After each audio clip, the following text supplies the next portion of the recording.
¿Qué pasó con la teoría marxista en los años 90? Pues como que medio dejó de existir, ¿no?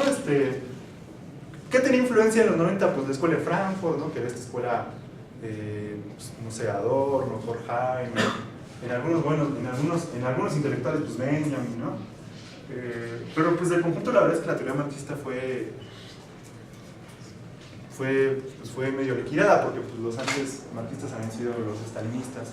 Sí. Pues, sí, justamente se tomó de ejemplo la caída de la Unión Soviética para desprestigiar el marxismo, ¿no? Exacto. Para decir que ya no servía y cambiar la página. Claro. Entonces, bueno, pues en el terreno del marxismo, pues justo. ¿Y qué teorías surgieron pues, para pensar un poco la emancipación, ¿no? de los años 90? Yo identifico por lo menos, y para eso, a eso nos preparamos para empezar a discutir hoy.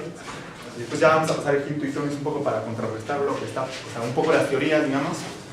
Primer teoría. Los marxistas diciendo que los obreros habían dejado de existir como sujeto para la revolución. ¿Quién decía eso?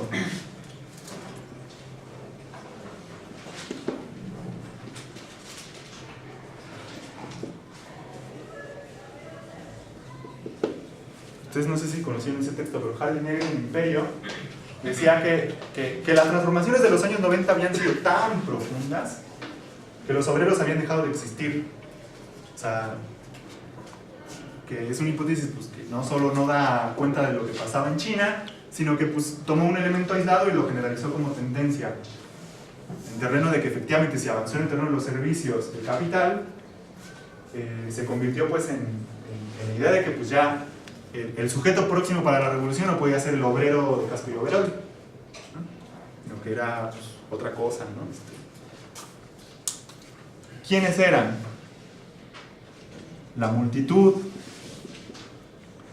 Eso lo decía otro intelectual autonomista, que era John Holloway, que acaba de sacar un libro también que puede llegar a ser interesante discutir, que es pues son los teóricos de, bueno, Holloway pues es el teórico del EZLN, el Frente Zapatista de Liberación Nacional.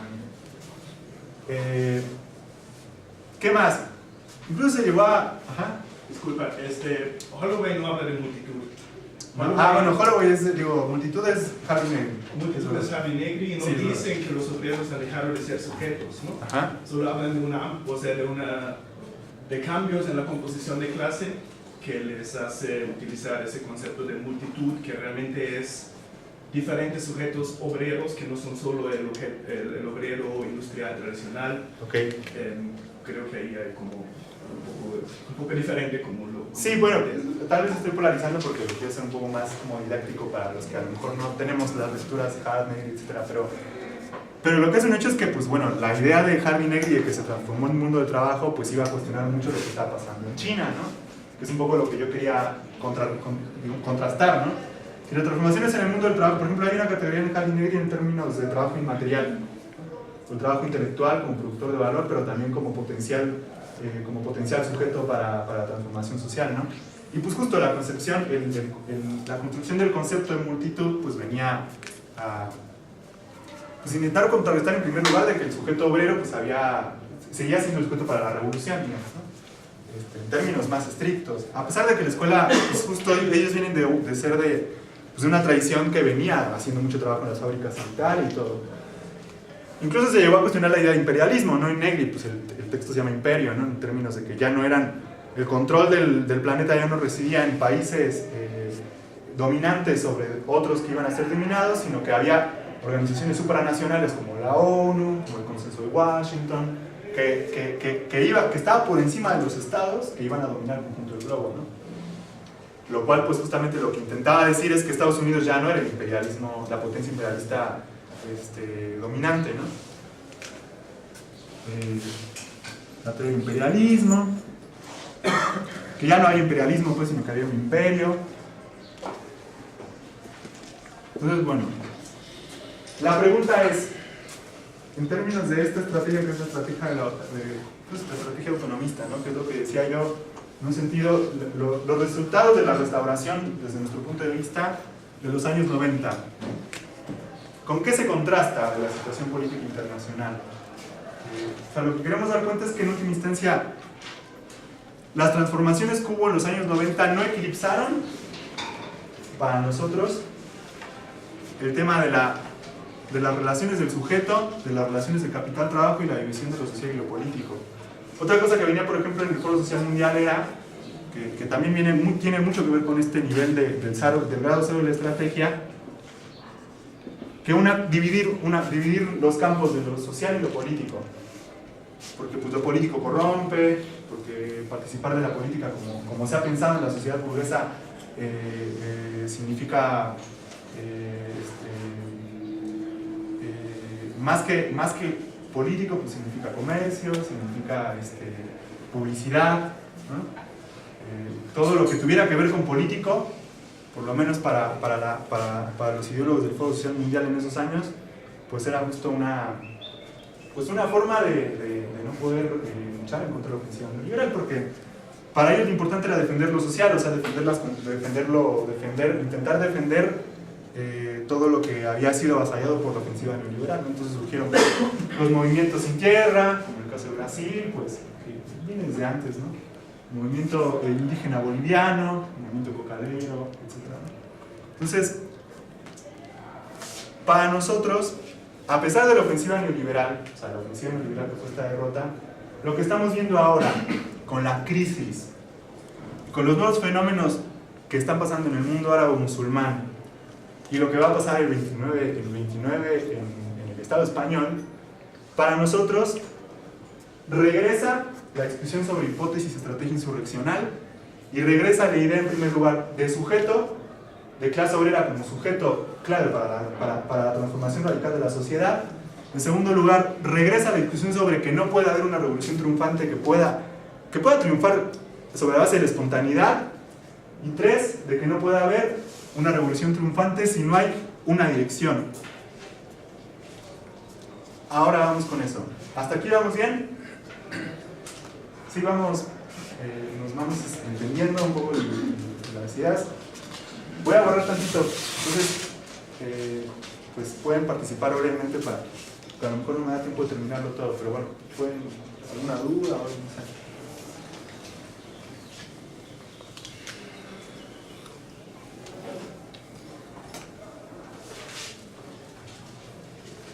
¿Por qué la división entre lo social y político? Me acordé ahorita de un texto de Hannah Arendt, que es la política, en donde discute, por ejemplo, que iba a haber un momento en el cual la política iba a desaparecer. La política como discrepancia, ¿no? O sea, la política como discusión, esa política que pensaba Hannah Arendt en términos del ágora, ¿no? Donde se iban a sentar una serie de personas para decidir el rumbo de su pueblo.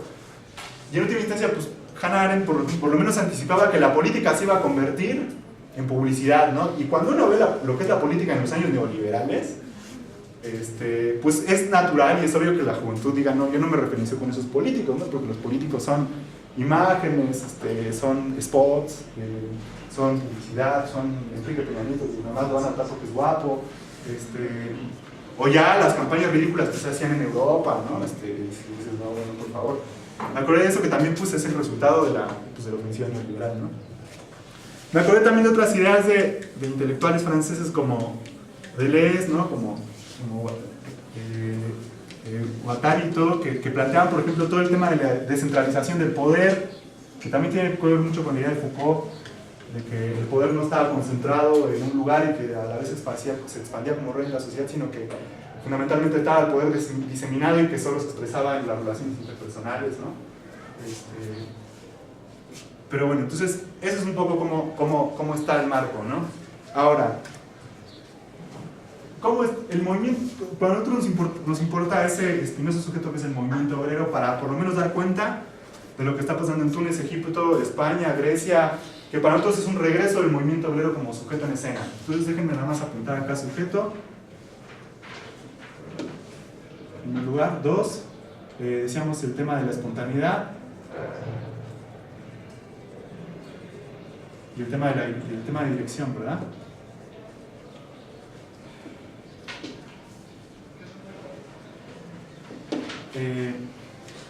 El movimiento obrero, después de la derrota de los años 90, comenzó en un periodo de recomposición social. En primer lugar, la ofensiva fue terrible, pero del año 95 en adelante hemos visto una serie de procesos moleculares, de primeros elementos en donde los obreros han comenzado a recuperarse como sujeto, como posibilidad de sujeto para actuar, en términos de recuperar sus métodos de lucha, como pueden ser las asambleas, como pueden ser los huelgas, como pueden ser los paros, como pueden ser los piqueteos en las avenidas, en las calles, cierres de avenidas, ¿no?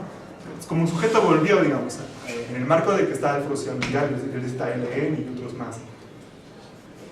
1995, las huelgas de invierno en Francia, que es como el inicio, digamos,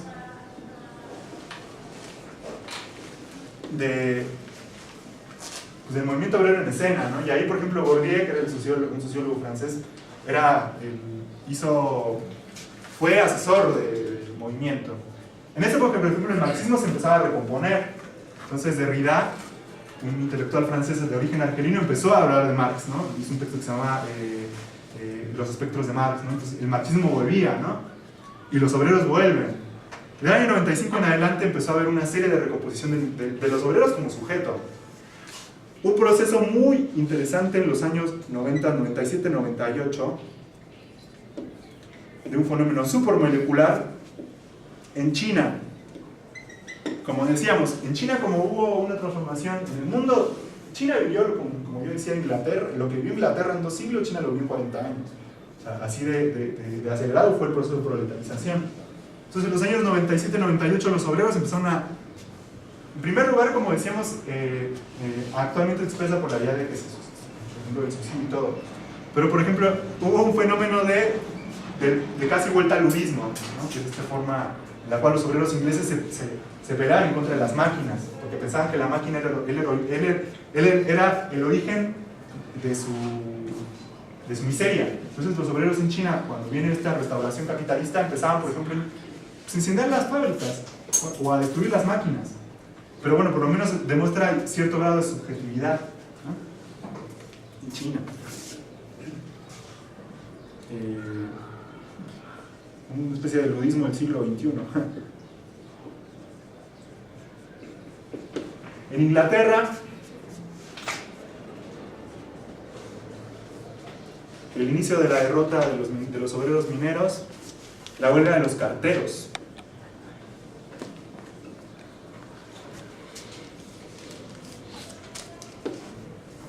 ¿2000-2001?